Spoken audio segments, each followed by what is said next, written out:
There's a place in New Jersey, a place where people say you shouldn't go after dark, a place called Devil's Teeth. In 1972, a dog came back from these woods carrying something. It belonged to a 16-year-old girl who had been missing for 6 weeks.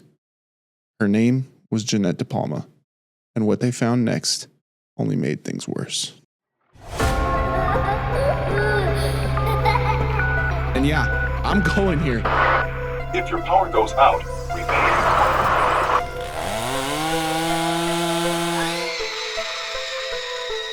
Welcome to the graveyard. Everyone in the theater went, oh! No, I don't smoke cigs.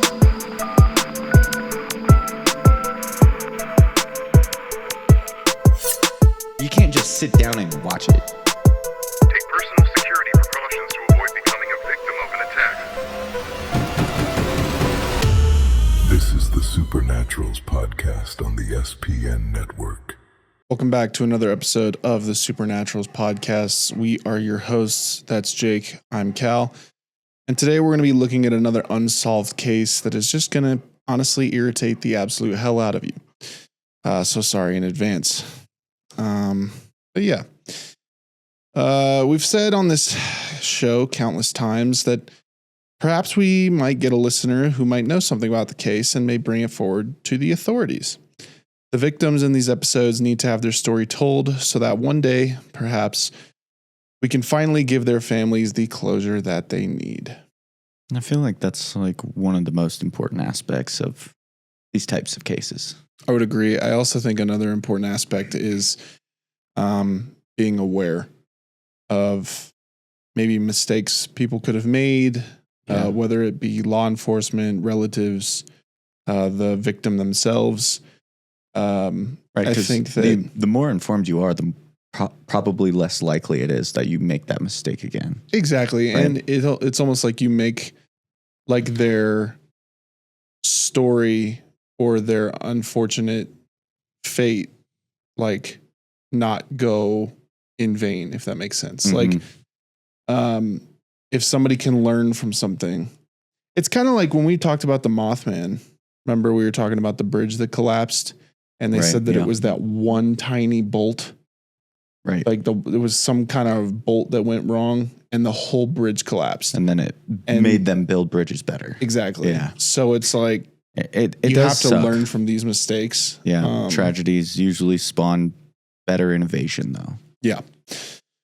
So with that being the case, well, yeah, I think we're about halfway through the season, maybe a little more than halfway through the season. So I just want to take a moment and say thank you, everybody, for sticking with us. And yeah, we appreciate you. Our newcomers who have been joining us on this season so far, which is pretty cool. We see you, we respect you, we appreciate you listening. And those who think that we're dumb, 40 IQ, baby. we thank you, we appreciate it. And You keep the drive alive. Yeah. That's what you're doing. yeah, So. even though there's not really any research that I miss, I don't think it's fine. Anyway, yeah, if I do miss any kind of research or anything, people let me know. All right. So with that being said, should we dive into the story today? I think we should. I don't know if I'm ready to be a little irritated. I'm not going to lie, but I'm excited to hear about this because I don't know too much about it. So. Yeah, this one pisses you off, man. I promise you guys, if you had listened to the Springfield 3 case, when we kind of talked about how, there was some greed involved and things like that, stops the family from getting their closure, or at least that's what our theory is. And, just kind of the whole thing of like diminishing the crime scene and because you think you're helping, but you're not. Right. And things like that. So it's just irritating. This one, though, we'll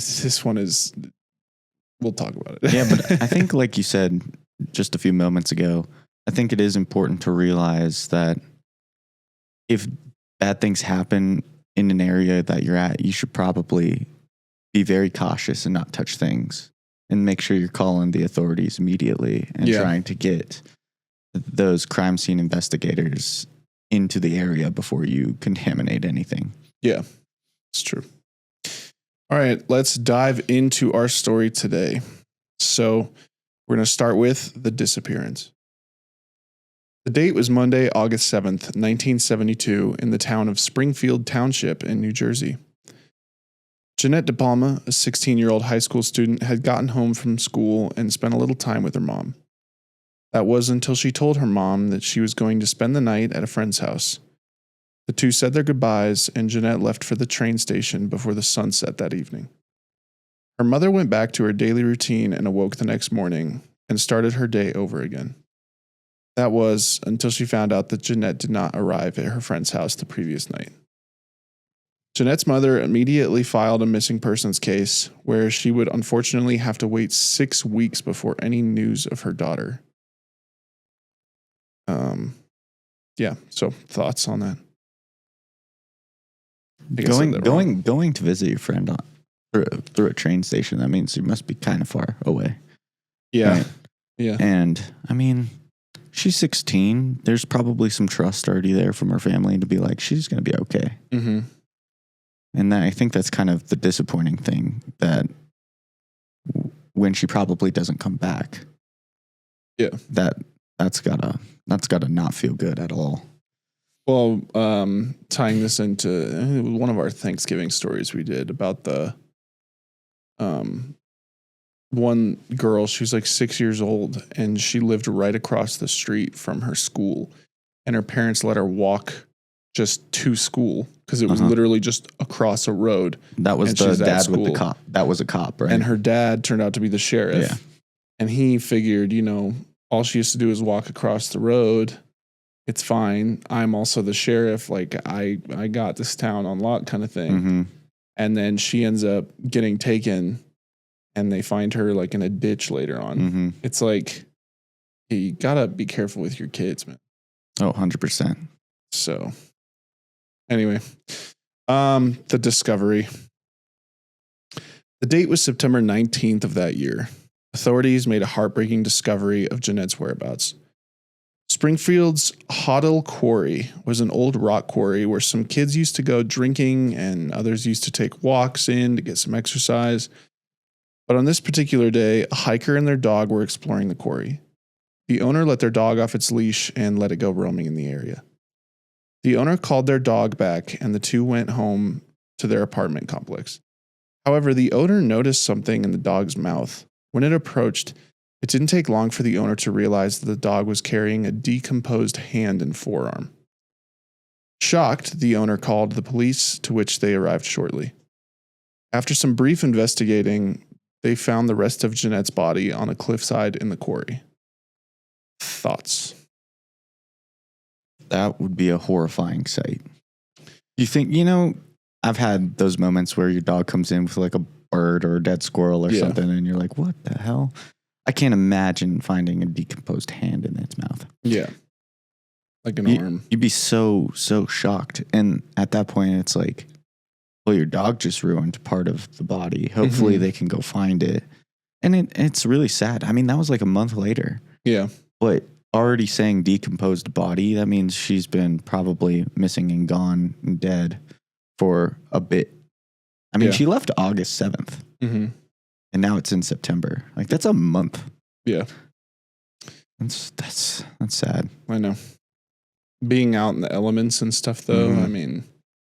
Oh, yeah. I mean. Yeah, animals, too. Right, yeah. They come eat your body or whatever. Yeah.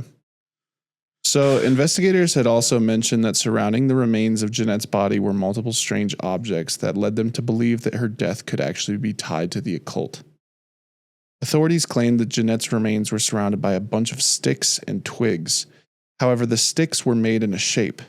Her body was inside what seemed to be the shape of a coffin. And inside the coffin were small makeshift crosses, also used from surrounding area sticks and twigs. Once the information got to the public, townspeople of Springfield began to spread the rumor that the sticks didn't make up a coffin, but actually a pentagram. A big reason why this rumor may have gotten to become satanic is because the exact area of where the body was found was known by locals as Devil's Teeth. On September 29th, 1972, the Elizabeth Daily Journal released the first article of the crime. In it, they claimed the investigators were looking for something deeper. It reads, "Investigation into the death of 16-year-old Jeanette DePalma is focusing on elements of black witchcraft and Satan worship. A review of death scene photos, according to reports, is leading authorities to believe the girl's death may have been in the nature of a sacrifice. Pieces of wood, at first thought to be at the scene by chance, are now seen as symbols. One searcher said 2 pieces of wood were crossed on the ground over her head. Sorry. More wood framed the body like a coffin." That's a quote. Another person who was there said, "I guess if you were looking for signs, they were there." That's the end of the article. It's hard for me to fathom like how this girl runs into that. Right? Yeah. You think like just getting to the train station, getting on the train. Somehow you're in a quarry. Yeah. Yeah, It's just bizarre. it is. It's like what led to that happening? I don't know. It's just so hard to think about that because it's like you would think that it's just a normal day. You're going to the train station, you're leaving, and you're going to be on the train going to visit your friend. Yeah. I know. So after some research, the story goes a lot deeper than at first glance. There's a magazine called Weird NJ, meaning Weird New Jersey, that takes strange and quirky stories from all across the state. And this is in 1977, so this was before any Google or TikTok. A man from the town of Springfield wrote a letter to Weird NJ. His name was Billy Martin. The letter said the following: "There was an alleged ritual sacrifice. I think I'm in the Hawdale Quarry near Springfield. A local dog brought a body part home to its master, which led to an investigation. I don't know if it is true or just a local myth." Well, as it turns out, it was true, but investigators at that time did not release the name of the victim yet. The magazine decided to run Billy's letter on October 9th of that year, which created a massive rush of letters from people who grew up in the area, talking about their experience in the town or the bad juju of Devil's Teeth. But one letter stood out from the bunch. It was an unnamed individual, and it read, "Her name was Jeanette DePalma, and she was found on an altar." Creepy. Yeah. That's oddly specific for Just the a name random, not being even released yet. yeah. Right. Yeah, the name was not released. And then she was found on an altar, and that's the only letter. Yeah. They knew her name Yeah. and knew it was like an altar of like potential sacrifice. Yeah, but that's so strange. Yeah, I know. So, Oh, well, I'm sure the authorities were probably like, was it to the magazine? yeah, it was Yeah. the magazine. So they probably were like, well, this is odd. Mm-hmm. Probably have to report that, I would assume. Yeah. So now it is time for the investigation. However, I will tell you, things get a little messy. It began when Jeanette's body was brought in for an autopsy. For starters, the coroner could not find a single stab wound, bullet wound, or even any broken or fractured bones. There were no signs of any drug use or any alcoholic residue. What they did find was an unusually high amount of lead, although that little branch of information didn't go anywhere. So they just kind of threw away that lead poisoning was even an option on the table? Pretty much, because the coroner ended up chalking it up to strangulation. But again, no reason was given for that. As I said before, this is messy. That's a little odd, especially if you're saying there were no signs of anything. Nothing.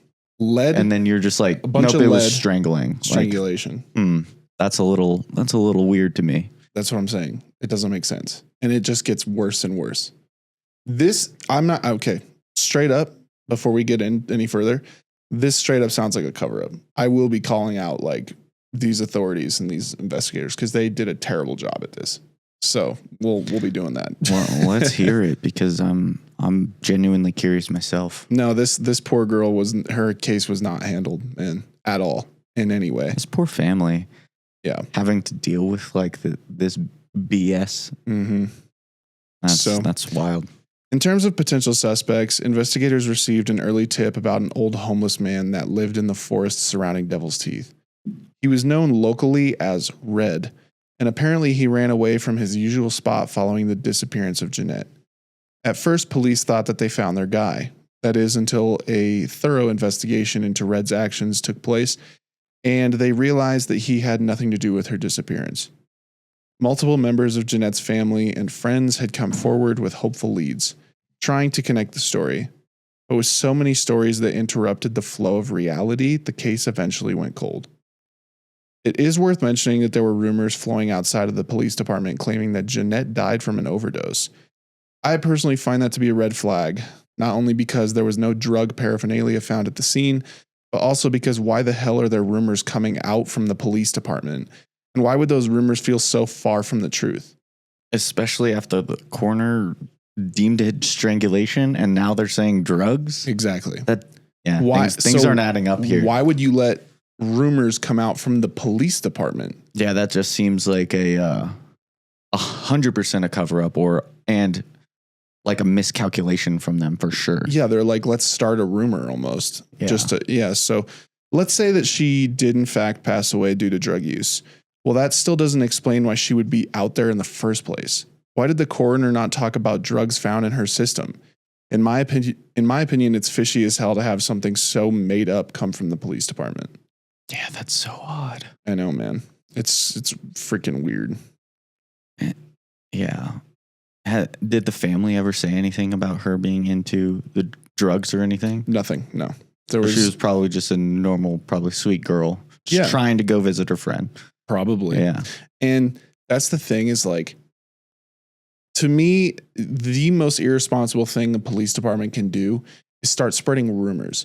You can have internal discussions. Sure. All day. But the second that like, you can't release public statements that are potentially just a false claim. It's not even a public state. Like it was like they were talking to like their neighbors and like they were talking, like those rumors left the police department. Yeah. You know what I mean? That's like, you got to keep that secret because it's a case you're actively working. And how harmful is that for the family too? Oh, 100%. They just start hearing things and they're like, start scratching their head going, what's going on? Yeah. Anyway. Oh, I would be so frustrated if I was the family. Dude, I know. So now we're going to look into the potential satanic involvement. Well, especially actually because they let the case go cold. Yeah. I hate that. Me too. I think that's so, that's got to be just so awful. Yeah. Because then you're the family and you're sitting there going, are you serious? You're not going to do anything else? Yeah. That's just, I can't. I know. It's hard. So, potential satanic involvement. As we stated before, multiple news outlets mentioned that Jeanette's body was found next to and surrounded by a bunch of strange objects that some believed were occult or satanic. Word spread fast that Jeanette's death had something to do with dark forces. The DePalma family's pastor, James Tate, did not help with those theories and have them simmer down either. He often spoke of them trying to fight evil with their prayers and worship. Sometimes his sermon would drive off fighting off satanic powers of hell. Basically, this guy, they would go to church and their pastor would change what he's talking about in order to basically say we need to fight the power while the family's there. So everybody knows what he's talking about and what he's trying to do, and nothing's been confirmed. I think that's messed up too. Mm-hmm. Because it's like, did someone get to him? No, what I'm saying is like the whole town was thinking about, okay, satanic stuff. Sure. So he, with the family there, knows it's a touchy subject for him. And he goes, yeah, I'm going to go ahead and talk about how we need to fight the powers of the devil and like dark forces and all this stuff. Yeah. He changed his whole sermon to basically target like your family has been attacked. We need to fight that. Like, I just feel like that'd be so uncomfortable. Oh, if I was the family, I'd walk out. I would too. I'd be like, are you serious? This whole thing is about us right now. We're already dealing with a lot. Like, we're just here to church to like try to, lift our spirits. Exactly. Right? But we're just getting torn down. Like, I'm sure he probably meant well, But it's like, dude, you got to read the room. Yeah. Literally. Yeah. The family that you're talking about is right there. I don't know. To me, that's not cool. Yeah, that's unfortunate. So what locals say? Apparently the locals of the township that is Springfield refuse to speak about this case, at least out in the open. For all of these years, residents or even members of the police department refuse to speak about this case. The reason is due to the common belief that Jeanette's death was at the hands of Satanists, or the more common theory that it was a case of a ritualistic sacrifice due to a coven of witches that the locals believe resides in the woods. One thing that is worth mentioning is that before Jeanette's disappearance, the surrounding areas of New Jersey were already on edge due to a serial killer that stalked the area not 10 months before. And we're going to take a look at him next. That's an interesting coincidence, though. Yeah, we're going to take a look at him next. I feel like that's been a easy scapegoat in the last like couple things we've talked about over the season. There's just like, a killer running around. Yeah, like the one, I can't remember what episode it was, but are you thinking of the Girl Scout murders? Yeah, where all of a sudden there's just like an escaped convict that was a serial killer, and he was raised like a mile from the camp. Yeah, it just seems like I know too coincidental to be like. Same with fact. Springfield 3. Yeah, there was the one guy who was he was hunting people from the like Civil War reenactments and stuff. Remember? Yeah. So I don't know, man. It is strange. There's so many serial killers that like people like we haven't heard about, you know, because they're not like the big ones. That it's like, wow, this time. I mean, I can definitely understand like you looking into it, but. I'm just saying, to draw conclusions and just be like, yeah, there's a serial killer in the neighborhood. Well, no, I'm not saying nobody thought that. That's the point. Like, we're going to take a look at it, but nobody really believed it was this guy. I'm not saying they believed it, but it just so happens that there's one in the area 10 months prior. That's bizarre.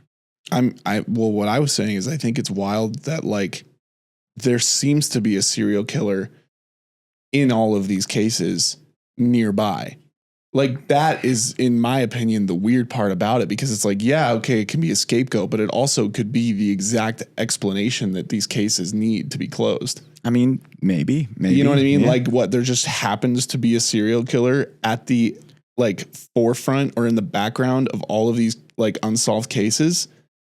Well, maybe that's the answer. Mm-hmm. You know what I'm saying? Maybe. But instead we're sitting here focused on satanic rituals and witches and shit. You know what I mean? I mean, I get it. The part that I can like kind of understand is depending on, well, I mean, you know, some serial killers definitely leave their mark, but finding weird objects by a corpse is definitely begs a question of, okay, is it satanic? I don't know. Yeah. I mean, it's wild. I am excited to get to this point now because you have that thought. Okay, so John List is the guy's name. On November 1st of 1971, in the town of Westfield, New Jersey, Father John List decided to unleash a plan that he had set in place long before he acted on it. List decided to murder not only his wife, but his mother as well as his 3 children. The killings were so carefully carried out that it wasn't for over a month before anybody found out. He lived in a mansion and shot his wife in the back of the head, his mother in the eye. He then waited for his children to arrive from school. 2 of them did, to which he shot them both in the back of the head. He then made himself a sandwich, went to watch his other son's soccer game. When the 2 arrived back home, John shot his son in the head too. That is sick. Yeah, it's horrible. Investigators arrived and found all of the bodies together in the mansion's ballroom. There was a letter too, explaining why John did what he did. He mentioned that he had financial problems, but the biggest reason is because he was a religious man. He felt that there was too much evil in the world and felt that his family's desire to grow away from their faith. He figured that if he sent them to heaven while they still believed, that he would actually be saving them. Yeah, insane. That is insane. The part that hurts me the most in that actual tragedy is this guy did all these things, went to his son's soccer game, watched it, and then brought him back home to kill him. Yeah. That is so sick and so sad. How does your brain tick, dude? That's what I'm saying. Like you're literally insane. you just killed your whole family. You go to a soccer game, you're probably talking with a couple parents, Yeah. living what seems to be a normal life. Mm-hmm. That's so messed up. You know what I don't ever like understand is, I guess, you know, I've never really been there, but like I'm single, and more than anything, I want a wife and like a loving family and all that. Like I really do. That's the end goal. And I just can't fathom that like there's people out there who are able to achieve that goal and then want to tear it all down. You're going 20, 30 years with someone, potentially making a family, building a life, and then you just take it all away because you think that that's saving them? Yeah. That's what my point is. Like, it just, that doesn't make sense to me. It doesn't make sense at all. It's terrible, man. Anyway. But he never killed himself. Well, here. So did he? By the time investigators even found out that the murders had occurred, John had actually changed his name and moved to a new town. He remarried and actually had a whole new life for 18 years until he was finally caught. What? Yeah, dude. Absolutely insane. Yeah. Oh my God. John was brought to justice in 1989 thanks to an episode of America's Most Wanted that was all about the murders he carried out on his family. John died while incarcerated in 2008. Is it possible that he could have killed Jeanette? It is unlikely, but with a man that was that messed up morally out on the loose for 18 years, we can't absolutely say that it wasn't him either. You can't say that it is him, but it seemed like he was just more focused on his weird ass belief that he's saving his family. Why would he go after some random girl? Yeah. That I don't understand. True. But you can't rule it out. It's like, but he also just like picked up his life, moved and went and remarried and had a whole nother life. Yeah. That's also even more sick. Isn't that just absolutely insane? And then that family, he's just like, that's fine. I want to keep him alive. That married that guy. Like the second time? Yeah. Yeah. And you find out, dude. Oh my God. I couldn't even imagine what she's feeling. I don't know, man. People got all of a sudden you're scared for your life. Yeah. After the fact. Yeah. And you had no idea. You know what's crazy too, really quick, is like how one thing I've heard a lot is when, like, if you watch Love Island or like Temptation Island or something like that, and some of the couples or some of the people, they're like, oh, don't worry about it. That was all in my past. That's my past. You can't judge me because it's my past. Like, that's like a thing now. It's like, oh, it's all in the past. What if this is your past? Can you judge somebody on that? You see what I'm saying? Absolutely. You can. So that's what I'm saying is, my point is, yes, it's your past. Events define your current character. Exactly. Whether it's good or bad, right? So your past does kind of matter, man. I think that line is stupid, to be honest. What? Forget about my past because it's my past? Yeah. Yeah, I know. I know. All right. So yeah, that was John List. It's wild. Okay. So shady behavior. We mentioned that one magazine earlier, Weird NJ, or Weird New Jersey, who carried out their own investigation on this case. They had reached out to the police department and asked for files on Jeanette's case.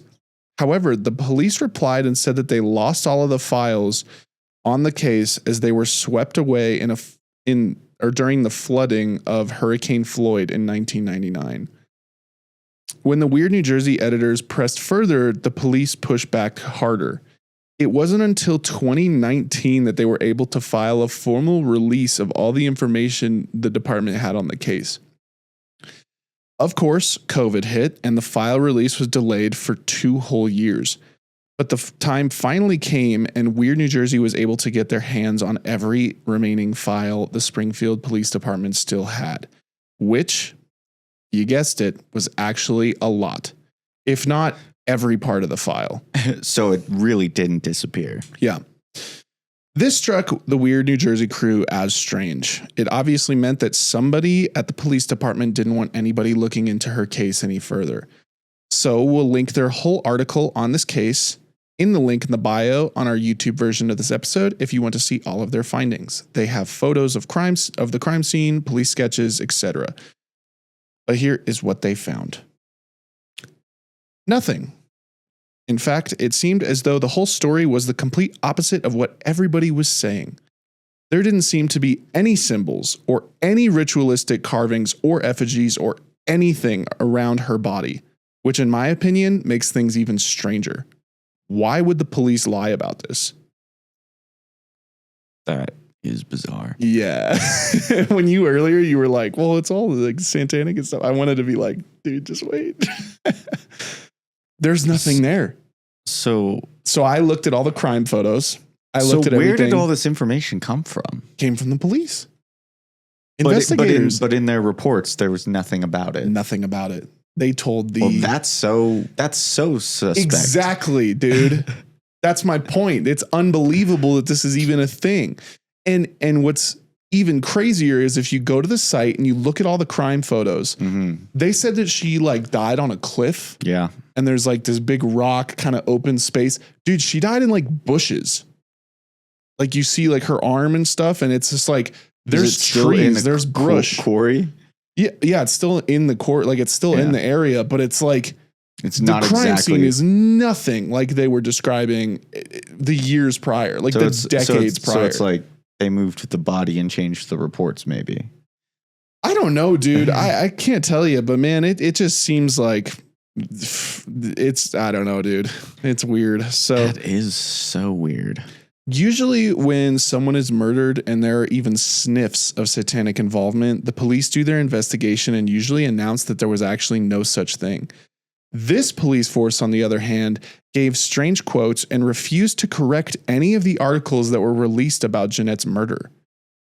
And then why would they go and hide the files for such a long time and lie about them being destroyed? Yeah, that's weird. That's so weird. Right? I also think it's just strange that, and sad that this family, 20, 30 years later, finds out all this news and it's the complete opposite of what you've been told throughout the whole case. No, it breaks your heart. What I cannot believe is the fact that like I just said, when people see like, oh my gosh, it's UFO, or oh my gosh, whoever's in charge is really quick to be like, actually, guys, it's just a training exercise. If there's any kinds of stuff about satanic involvement, oh my God, there's Satanists and all this stuff.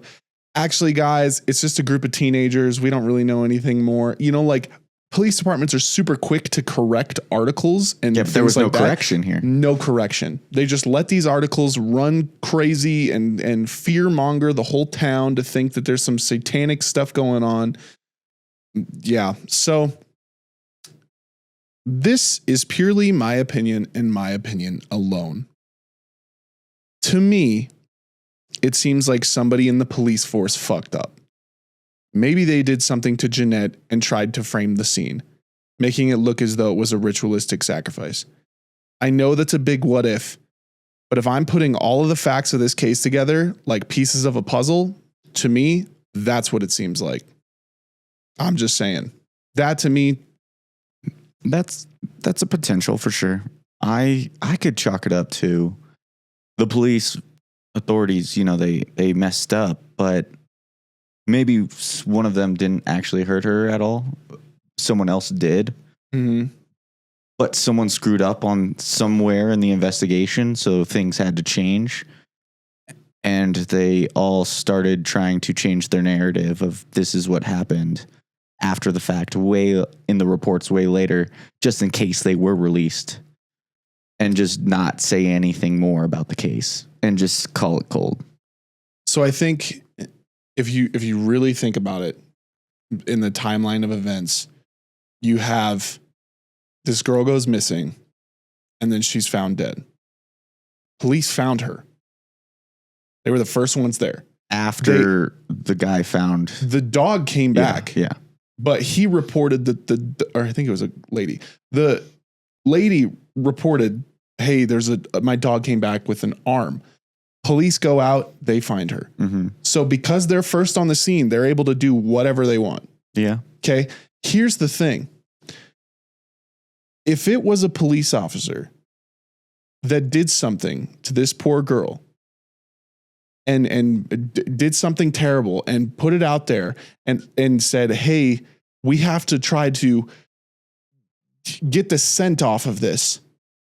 What they do is then they let the reporters know there's satanic involvement. There's things like that, because then it completely takes them out of the picture. But finding out years later, after the files were so hard to find, nobody in the town talks about it. It's fear mongering to say, oh, it's a coven of witches or whatever. And then all of a sudden, these files, the actual files, are released, and they show that the crime scene is nothing like police or reports ever described. Yeah. That to me shows that the police department did something messed up and is trying to cover it up. Which I can get behind. The only part I don't know is if someone on the actual force did something to the girl. But then why would they cover it up? Like, why is it all like, why was the first thing that came out, hey, satanic involvement? Maybe it was someone they knew.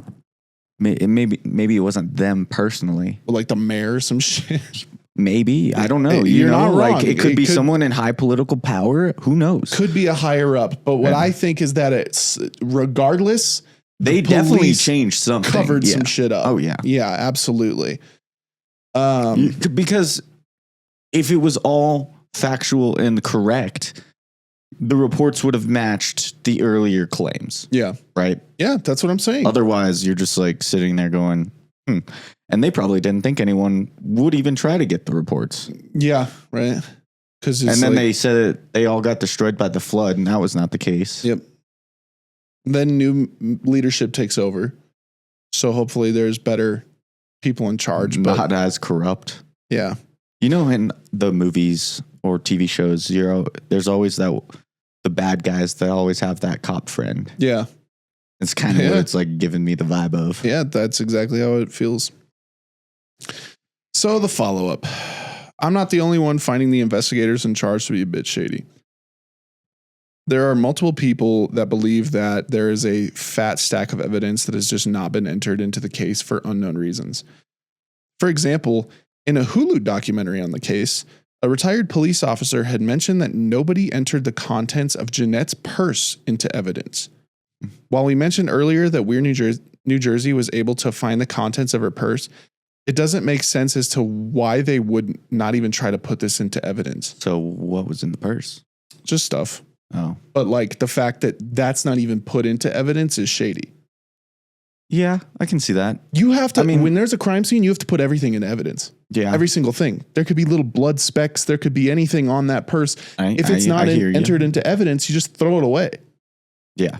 That's my point. Right. So it's like, why would you not do that? Put it into evidence, and if it doesn't even have anything to do with it, then just disregard it. Right? Yeah. I don't know. To me, that's strange too. This shows that the people in charge were either not equipped to handle the situation at all, or something far more nefarious was going on. If they didn't even enter her purse as evidence, who's to say that there weren't more keys to the case that were just forgotten and not entered into evidence? Because like, who's going to challenge them? Exactly. We are, bitch. No, but seriously, it's like the NJ magazine did. Yeah. Also, if any hate comments are on this episode, I'm gonna just believe that you're a Springfield police officer. So suck my nuts. I'm just kidding. No, I do find it shady though, and I think that it's definitely, you can come out and you can at least try to. It's worth. What do you call it? What do you call it when you're like scolding somebody? I don't know, but it's worth talking about. It's basically worth scolding this police department and any other police departments that are acting in similar situations, and kind of helping you to realize maybe if you're the family, maybe ask for the reports. Yeah. If the case goes cold, why not ask for them? Yeah. So before we wrap up the story, That's just bizarre. there is one more potential thread that we might want to tug on and see if anything falls out. Richard Cottingham. We could honestly do an entire episode about Richard Cottingham, and who knows, maybe we will. Who is this guy? But for now, we're just going to cover the basics as we wrap up our episode about Jeanette DePalma. Richard was a serial killer. There you go, Jake. Who murdered 10 people in New York from the years of 1972 to 1980. After being captured, Richard also came forward about 10 more victims he killed in New Jersey from the years of 1965 to 1980. Could fit the timeline. Fits the timeline. He was known by certain names like the Torso Killer or the Times Square Ripper. Regardless, this dude was bad news. Not only was he active during the time of Jeanette's disappearance, but he also mentioned in 2009 while incarcerated that he may have murdered over 80 women. So who actually knows how many cold cases this guy just might be responsible for? Over 80? Over 80, dude. Holy cow. I know, man. That's all we know? Well, that's all I wrote. I mean, that's all that could be involved with Jeanette DePalma. He never came out and said... He never said, I killed a girl and threw her body in a quarry. No, he just said that he killed over 80 women and the timeline fits. So, and he was in the area. Yeah. Could be that. Could. But also then why would the police department fuck up so bad? Right. Doesn't make sense to me. So anyway, that is the conclusion for our story today. It is truly shocking how many of these stories take place in the 60s, 70s, and 80s. They were just different times, I suppose. Mm-hmm. I will say that although Richard Cottingham seems like a very likely suspect in this case, I still don't believe that forgives the lack of professionalism by police. From not entering items in as evidence to sprouting off rumors like they were in high school to faking the whole idea that they had no information on Jeanette's murder, it's to me, as I stated before, either they are hiding something or they were just very unprepared and immature officers that were working the case. And because of their incompetence, a young woman's case remains open to this day. Yeah, that's very sad. That tragic thing that happened to this girl. And it's such a bummer that we've chalked it down to, a couple things where the authorities are just screwing these things up. Mm-hmm. And you're just sitting there and you're like, as someone that's not even involved in it, it makes you feel just so bad for this family that has to deal with that. Yeah. God, that would drive me nuts. Yeah, it would. You're sitting at your house. People tell you that. You hear rumors. You're like, I don't know what's true. They tell you it's cold. You don't get the closure. You're wondering for years. Mm. Someone's interested in your daughter's case. Yeah. They look into it. Get the facts. Yep. And it's completely reversed. Yep. I would be going back to the authorities and go reopen this thing. I know. Or at least when some of the families kind of take it into their own hands. Yeah. I don't know if I ever had a child and they were killed, died before me, which is super unfortunate and sad. I don't think I'd ever stop. I think I'd go insane. Yeah.